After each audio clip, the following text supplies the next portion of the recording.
Bé, la matinada de l'11 de setembre de 1981 el que es va produir és un atemptat terrorista, com és per l'extrema dreta, contra un pacífic escriptor, que era Joan Fuster, que s'havia convertit, al seu pesar, en l'enemic públic número 1 per part dels sectors franquistes que estaven perfectament actius en aquell any, que és l'any del cop d'estat del 23F. Aquesta matinada, almenys 2 terroristes varen vindre ací, a la casa de Fuster, a les 5:30 de la matinada, i varen col·locar 2 bombes pel sistema de la bomba trampa, que és col·locar primer una bomba de menor potència per tal d'atraure a la víctima cap allí, cap al lloc on ha explotat la primera bomba, per observar quines són les destrosses i en aquell moment casar-lo amb una segona bomba de molta més potència. Les 2 bombes contra Joan Fuster de l'any 81 estan fabricades amb dinamita goma 2. Aquest material no és accessible per a qualsevol. Per a una banda terrorista del nivell d'ETA, sí. ETA matava moltes voltes amb goma 2. Però per a una persona que simplement es vol venjar i que no té connexions amb gent que té accés a polvorins, és molt difícil d'aconseguir. Per tant, estem parlant de gent professional que va construir 2 bombes de manera professional i que varen complir tal qual la missió per a la qual estaven destinades. Únicament va evitar una massacre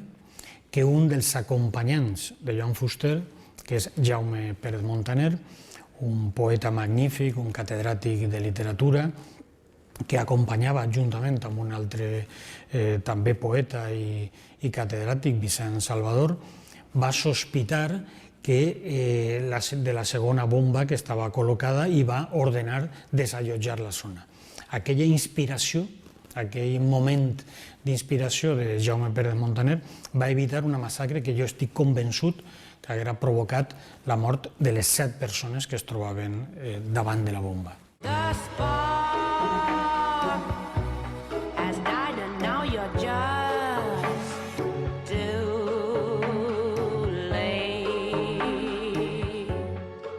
Els assassins fan el següent esquema lògic en sentit aristotèlic, perquè és absolutament demencial, que és com Terra Lliure o terroristes possiblement arribats des de Catalunya han posat 2 bombes al País Valencià, anem a respondre que si volen guerra la tindran. I la forma de respondre és vindre a Sueca, on viu un escriptor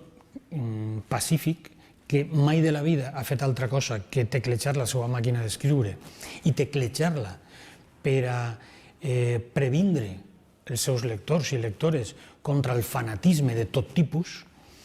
i a un home pacífic, desarmat, i que mai va escriure una línia en favor de la violència i en favor de l'odi, sinó justament el contrari, doncs matar-lo.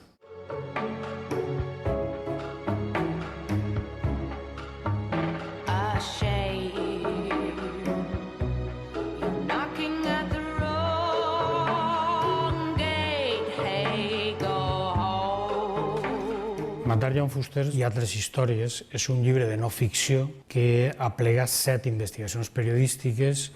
que tenen aparentment no una vinculació directa,